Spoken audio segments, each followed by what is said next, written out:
لا إله إلا الله لا إله إلا الله لا إله نحمده ونصلي على رسوله الكريم أما بعد فأعوذ بالله من الشيطان الرجيم بسم الله الرحمن الرحيم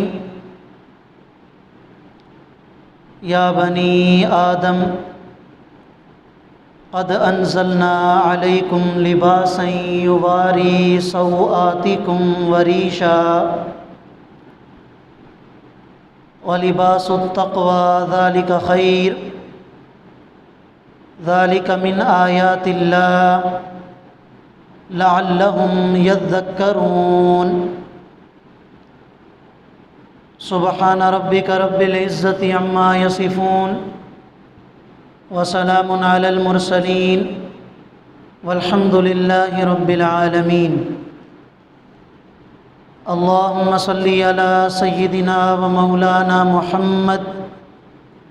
وعلى آل سيدنا ومولانا محمد وبارك وسلم۔ میرے انتہائی واجب الاحترام مسلمان بھائیوں، دوستوں، بزرگوں، گزشتہ جمعہ کو آپ حضرات کے سامنے یہ بات ذکر کی تھی کہ قرآن کریم میں اور نبی کریم صلی اللہ علیہ وسلم کے مبارک ارشادات کے اندر اس انسان کی چند علامات ذکر کی گئی ہیں کہ جس انسان کے دل میں واقعی اللہ کا ڈر اور اللہ کا خوف ہوتا ہے، جن میں بنیادی چیز یہ ذکر کی گئی ہے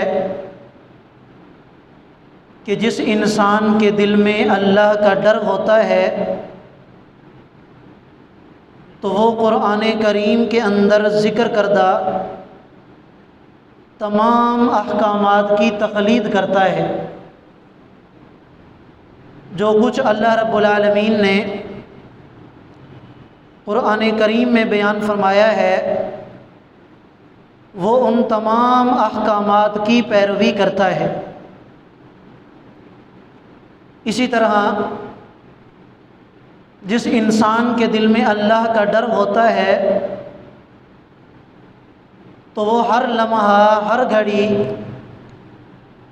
اللہ رب العالمین کی خوشنودی اور اللہ کی رضا کے لیے کوشاں رہتا ہے۔ ہر وقت اس کی یہ کوشش ہوتی ہے کہ میرا کوئی بھی عمل میری دنیا کی زندگی میں جو بھی میں عمل کروں تو اس عمل کو صرف اور صرف اللہ کی رضا کے لیے کروں۔ چنانچہ حضرت مولانا شاہ اسماعیل شہید رحمۃ اللہ علیہ کے بارے میں آتا ہے کہ آپ ایک دفعہ بہت بڑے مجمع سے خطاب کر کے واپس آ رہے تھے تو آپ نے دیکھا کہ ایک آدمی دوڑتا ہوا وہ اسی مسجد کی طرف آ رہا ہے۔ تو آپ نے پوچھا کہ بھائی کس طرف جانے کا ارادہ ہے؟ تو وہ آدمی کہنے لگا کہ میں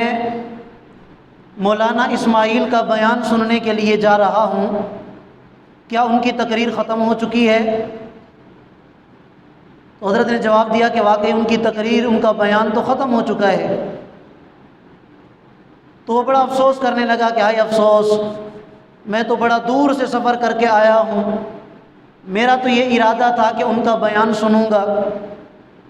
تو حضرت نے جواب میں ارشاد فرمایا کہ پریشان ہونے کی ضرورت نہیں ہے، میرا نام اسماعیل ہے، آؤ بیٹھ جاؤ، جو 2 گھنٹے کے بیان میں میں نے باتیں ذکر کی ہیں وہ سارے کا سارا بیان میں تمہیں سنا دیتا ہوں۔ تو حضرت مولانا نے اپنے ساتھ بٹھایا اور جو 2 گھنٹے کا بیان کیا تھا وہ ساری باتیں اس آدمی کے سامنے ذکر کر دی، دوبارہ گویا بیان کر دیا، اور فرمایا کہ اللہ کے بندے، میں نے جتنے بڑے مجمع کے سامنے بیان کیا ہے، میرا وہ بیان بھی صرف ایک ذات کے لیے تھا، اور جو بیان میں نے تمہارے سامنے کیا ہے، میرا یہ بیان بھی صرف ایک ذات کے لیے ہے، اور اس ذات کا نام ہے اللہ۔ ہر کام کے اندر اور اپنے ہر عمل کے اندر اللہ کی خوشنودی اور اللہ کی رضا کو پیش نظر رکھتے تھے، اور یہی وجہ ہے کہ اللہ تعالیٰ نے حضرت مولانا کو جو مقام اس دنیا میں عطا فرمایا ہے، آخرت کا جو مقام ہے، آخرت کا جو مرتبہ ہے، وہ تو اللہ ہی بہتر جانتے ہیں، لیکن دنیا میں جو عزت اور جو مقام اللہ نے آپ کو عطا فرمایا تھا، شاید ہی ایسا مقام پھر اللہ نے کسی کو عطا فرمایا ہو۔ حضرت مولانا تھانوی رحمۃ اللہ علیہ فرمایا کرتے تھے کہ حضرت شاہ اسماعیل شہید رحمۃ اللہ علیہ کی کیفیت اللہ نے ایسی بنا دی تھی کہ لوگوں کی فکر، لوگوں کی اصلاح کا جذبہ آپ کے اندر اللہ نے ایسا پیدا کر دیا تھا کہ جیسے انسان کو بھوک لگی ہو، وہ بغیر کھائے اسے چین نہیں آتا، پیاس لگی ہو، پانی پیے بغیر اسے چین نہیں آتا۔ حضرت مولانا کو عام عوام کی فکر اور ان کی اصلاح کی فکر اتنی زیادہ ہوتی تھی کہ اگر کسی کے بارے میں پتہ چل جاتا کہ فلاں آدمی برائی کے اندر مبتلا ہے، فرائض میں کوتاہی کر رہا ہے، تو حضرت اس کے لیے دعائیں بھی کرتے، اس کے پاس جا جا کر اس کو دعوت بھی دیتے، اور جب تک اسے راہ راست پر نہ لے آتے اور اس برائی سے اسے ہٹا نہ دیتے، اس وقت تک انہیں چین نہیں ملتا تھا۔ ایسا مرتبہ اللہ تعالیٰ نے دنیا کی زندگی میں عطا کر دیا تھا۔ تو جن لوگوں کے دلوں میں اللہ کا ڈر ہوتا ہے، اللہ کا خوف ہوتا ہے، وہ ہر وقت اللہ تعالیٰ کی خوشنودی کے لیے کوشاں رہتے ہیں۔ اور ایک علامت یہ بھی بیان کی گئی کہ ان کے دلوں میں صرف اللہ کا ڈر ہوتا ہے، وہ لوگوں کی ملامت سے نہیں ڈرتے، وہ لوگوں کی باتوں سے نہیں ڈرتے، لوگوں کے اعتراضات سے نہیں ڈرتے۔ اور اس میں میں نے آپ حضرات کے سامنے یہ بات ذکر کی تھی کہ انبیاء علیہم الصلاۃ والسلام، ان کا جو طرز عمل ہے وہ ہمارے لیے بہترین نمونہ ہے۔ آپ سورہ یاسین میں دیکھ لیں کہ اللہ تعالیٰ نے ایک بستی والوں کا قصہ ذکر فرمایا ہے، وَاضْرِبْ لَهُمْ مَثَلًا أَصْحَابَ الْقَرْيَةِ، کہ اللہ تعالیٰ نے ان بستی والوں کی طرف 3 پیغمبروں کو بھیجا تھا، اور وہ تینوں پیغمبر اللہ کا پیغام لے کر اس بستی والوں کے پاس پہنچتے ہیں، انہیں اللہ کا پیغام سناتے ہیں۔ پہلے اللہ تعالیٰ نے 2 پیغمبروں کو بھیجا،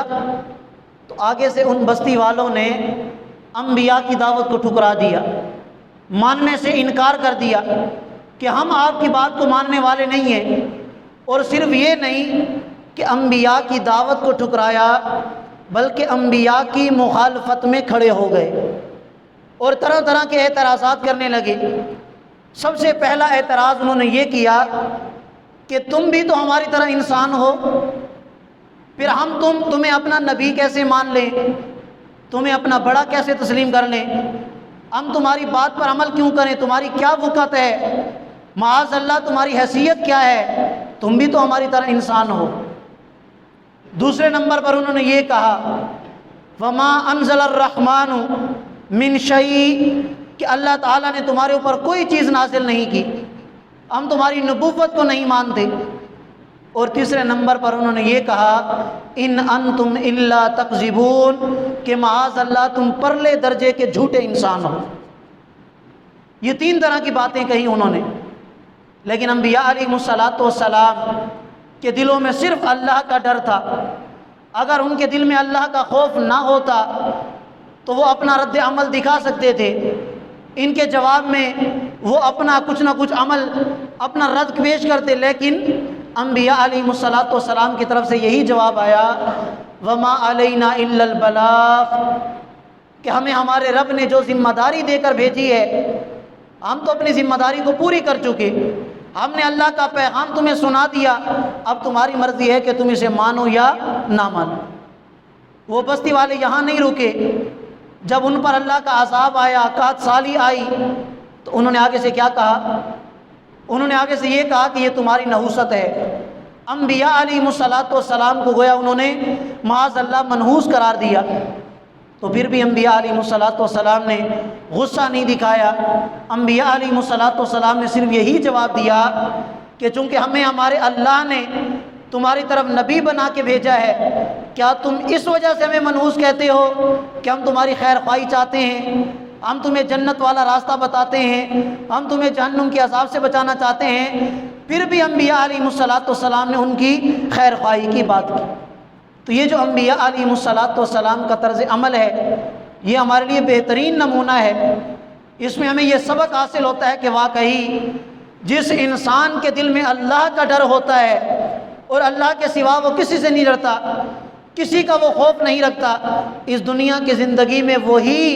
انسان کامیاب انسان ہے، اور اسی انسان کی دعوت کا اثر بھی دوسروں پر ہوتا ہے، اور وہی انسان دوسرے انسانوں کو بھی پھر اللہ کی طرف لانے میں کامیاب ہوتا ہے۔ بے شمار واقعات ایسے ہیں۔ اب سوال یہ پیدا ہوتا ہے کہ یہ تو علامات ہیں جو اللہ نے بیان فرما دی ان لوگوں کی کہ جن لوگوں کے دلوں میں اللہ کا ڈر ہوتا ہے۔ اب جو لوگ اپنے دلوں میں واقعی اللہ کا ڈر رکھتے ہیں، انہیں اللہ تعالیٰ کی طرف سے انعام کیا ملتا ہے، انہیں اللہ تعالیٰ کی طرف سے صلہ کیا ملتا ہے؟ تو اللہ کا قرآن اس بات کا گواہ ہے کہ جن لوگوں کے دلوں میں اللہ کا ڈر ہوتا ہے واقعی، انہیں اللہ تعالیٰ کی طرف سے سب سے پہلا مقام یہ دیا جاتا ہے کہ عند اللہ ان کا مقام، ان کی عزت اور ان کی مرتبت اور ان کی وقعت وہ بہت زیادہ ہو جاتی ہے۔ اللہ تعالیٰ ان کا شمار ان لوگوں میں فرما دیتے ہیں کہ جو لوگ اللہ تعالیٰ کے ہاں عزت دار ہوتے ہیں، عزت دار لوگوں میں ان لوگوں کا شمار کر دیا جاتا ہے۔ اور اس کی سب سے بہترین مثال ہمارے سامنے قرآن مجید میں حبیب نجار کا واقعہ ہے۔ حبیب نجار خود کہتے ہیں وَجَعَلَنِي مِنَ الْمُكْرَمِينَ، کہ میرے رب نے مجھے یہ انعام عطا کیا کہ میرا شمار ان لوگوں میں اللہ نے فرما دیا کہ جو اللہ تعالیٰ کے ہاں عزت دار لوگ ہیں۔ اور اس کی وجہ کیا ہے کہ حبیب نجار کے دل میں واقعی اللہ کا ڈر تھا۔ پوری قوم نے ماننے سے انکار کر دیا، لیکن حبیب نجار نے ان انبیاء کی دعوت کو تسلیم کیا اور انہی کی دعوت پر عمل کرتے ہوئے اپنی جان کا نذرانہ اللہ کی راہ میں پیش کر دیا۔ قوم والوں نے شہید کر دیا، حبیب نجار پیچھے نہیں ہٹے۔ اور یہ تو وہ خوش قسمت انسان ہیں کہ جنہوں نے ان انبیاء کی دعوت کو سن کر، ان انبیاء کی دعوت کو تسلیم کر کے حضرت محمد صلی اللہ علیہ وسلم پر بھی ایمان لایا، آپ علیہ الصلاۃ والسلام کی ولادت سے 600 سال پہلے۔ اور یہ نبی علیہ الصلاۃ والسلام کا معجزہ ہے کہ آپ اس کائنات میں وہ واحد نبی ہیں، وہ واحد نبی ہیں کہ جن کی ولادت اور بعثت سے پہلے آپ علیہ الصلاۃ والسلام پر 3 آدمی ایمان لا چکے تھے، حبیب نجار، طبع اکبر اور ورقہ بن نوفل۔ یہ 3 وہ انسان ہیں کہ جو آپ کی ولادت اور بعثت سے پہلے آپ علیہ الصلاۃ والسلام پر ایمان لا چکے تھے۔ تو حبیب نجار کیا کہتے ہیں کہ چونکہ میرے دل میں اللہ کا ڈر تھا، میں نے ان انبیاء کی دعوت کو تسلیم کیا، تو اللہ تعالیٰ نے مجھے کیا انعام عطا کیا؟ فرمایا وَجَعَلَنِي مِنَ الْمُكْرَمِينَ، اللہ تعالیٰ نے ان لوگوں میں میرا شمار فرما دیا کہ جو لوگ اللہ تعالیٰ کے ہاں عزت دار ہیں۔ پہلا انعام اللہ تعالیٰ کی طرف سے ان لوگوں کو یہ ملتا ہے کہ ان کا مقام اور اللہ تعالیٰ کے ہاں ان کا شمار ان لوگوں میں ہوتا ہے کہ جو لوگ اللہ تعالیٰ کے ہاں عزت دار سمجھے جاتے ہیں۔ دوسرا انعام کہ جن لوگوں کے دلوں میں اللہ کا ڈر ہو، انہیں دوسرا انعام یہ ملتا ہے کہ ان کی ہر عبادت، ان کا ہر عمل اللہ تعالیٰ کے ہاں شرف قبولیت حاصل کر لیتا ہے۔ آپ نماز پڑھیں گے، اگر اللہ کا ڈر واقعی دل میں ہے، خشوع اور خضوع کے ساتھ نماز پڑھیں گے، اللہ تعالیٰ آپ کی نماز کو قبول فرما لیں گے۔ آپ کا زکوٰۃ دینا، آپ کا صدقات کرنا، آپ کا روزہ رکھنا، ہر نیک عمل اللہ تعالیٰ کی بارگاہ میں شرف قبولیت حاصل کر لیتا ہے۔ اور اس کی ایک مثال میں آپ کے سامنے حضرت مولانا شاہ اسماعیل شہید صاحب رحمۃ اللہ علیہ کے بارے میں، حضرت فرماتے ہیں کہ جب حضرت مولانا شاہ اسماعیل بیان کیا کرتے تھے تو آپ کا بیان سن کر سینکڑوں لوگ اسی بیان کے اندر آپ کے ہاتھ پر توبہ کی بیعت کرتے تھے، سینکڑوں انسان اسی وقت مسلمان ہو جایا کرتے تھے آپ کا بیان سن کر۔ اور پھر آپ کا بیان سن کر لوگ مسلمان کیسے نہ ہوتے؟ آپ کا دل اتنا نرم تھا، آپ کے دل میں اللہ کا خوف اتنا زیادہ تھا، ہر وقت آپ کے مد نظر اللہ کی خوشنودی، اللہ کی رضا ہوا کرتی تھی، آپ کے دل میں اللہ کی عظمت تھی، اللہ کی وقعت تھی۔ ایک بیان میں ایک آدمی کھڑا ہو جاتا ہے اور وہ سوال کرتا ہے کہ جناب میرا آپ سے ایک سوال ہے۔ تو حضرت نے فرمایا کہ جی کرو، کون سا سوال ہے؟ تو حضرت نے تو یہ سمجھا کہ میرے بیان کے متعلق کوئی سوال کرنا چاہتا ہے، تو فرمایا کہ کیا سوال ہے؟ تو وہ شخص آگے سے کہنے لگا کہ جناب ہمیں تو آپ کے بارے میں یہ معلوم ہوا ہے کہ آپ حرام زادے ہیں۔ آپ کیا ہیں؟ آپ حرام زادے ہیں۔ اگر خدا نہ خواستہ یہی بات ہمارے بیان میں کھڑا ہو کر کوئی آدمی اس طرح کہہ دے تو پتہ نہیں ہم خود بھی اور جو معتقدین ہوتے ہیں وہ اس کی تھکا بوٹی یہ کر دیں، اسی وقت اس کو مار ڈالیں۔ تو حضرت مولانا شاہ اسماعیل شہید صاحب رحمۃ اللہ علیہ نے جواباً ارشاد فرمایا کہ میرے بھائی تمہیں غلط فہمی ہوئی ہے، تمہیں میری جانب سے غلط اطلاع ملی ہے۔ میری ماں اور میرے باپ کے نکاح کے گواہ تو آج بھی دلی کے اندر موجود ہیں۔ ایسا جواب ارشاد فرمایا کہ اس کے سوال کو جو اس کا مقصد تھا کہ وہ فساد برپا کرنا چاہتا تھا،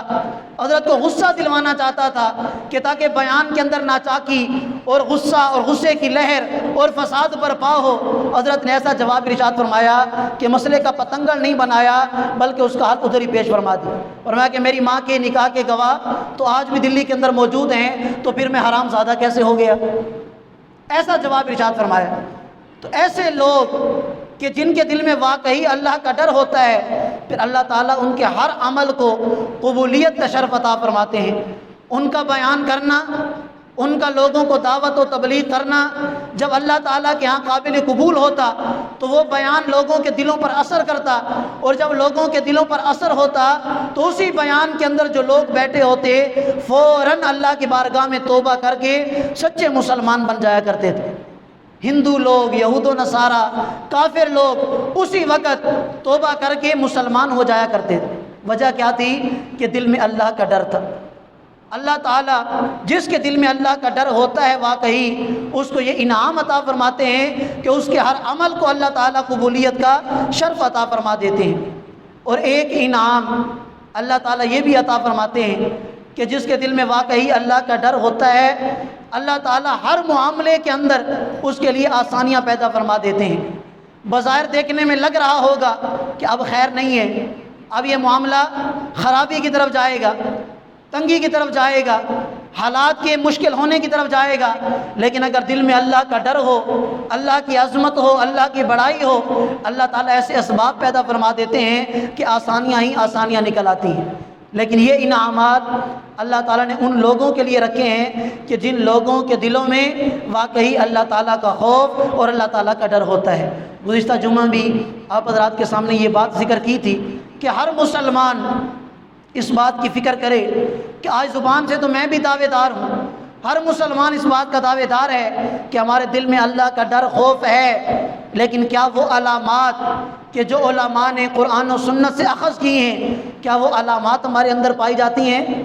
پھر ہم فیصلہ کریں اپنے بارے میں کہ واقعی ہمارے دل میں اللہ کا ڈر ہے یا نہیں۔ اگر خدا نہ خواستہ وہ علامات ہمارے اندر نہیں پائی جاتی تو پھر ہم غلط فہمی میں مبتلا ہیں، پھر اللہ کا ڈر نہیں ہے ہمارے اندر، یا اگر اللہ کا ڈر ہے تو صرف زبان کی حد تک وہ اللہ کا ڈر، وہ اللہ کا خوف ہمارے دلوں میں نہیں اترا۔ اور اللہ تعالیٰ قرآن کریم میں ارشاد فرماتے ہیں وَلِمَنْ خَافَ مَقَامَ رَبِّهِ جَنَّتَانِ، کہ جس انسان کے دل میں اللہ کا ڈر ہوتا ہے اللہ تعالیٰ اسے ایک جنت نہیں، اللہ تعالیٰ اسے 2 جنتیں عطا فرماتے ہیں۔ ہر مسلمان کے ساتھ اللہ کا وعدہ ہے کہ جو کلمہ گو انسان ہے وہ ایک نہ ایک دن جنت میں ضرور جائے گا، اور جو پوری زندگی کلمہ طیبہ کے تقاضوں کو پورا کرتے ہوئے گزارے گا اللہ تعالیٰ اسے جنت عطا فرمائیں گے۔ لیکن جس کے دل میں واقعی اللہ کا خوف ہوتا ہے اور جس کے دل میں اللہ کا یہ ڈر ہوتا ہے کہ میں اللہ کی دربار میں کھڑے ہو کر اللہ کو اپنی زندگی کا حساب کیسے دوں گا، میں اللہ کا سامنا کیسے کروں گا، اللہ فرماتے ہیں ایسے انسان کو میں 2 جنتیں عطا کروں گا، ایسے انسان کو دگنی جنت عطا کروں گا۔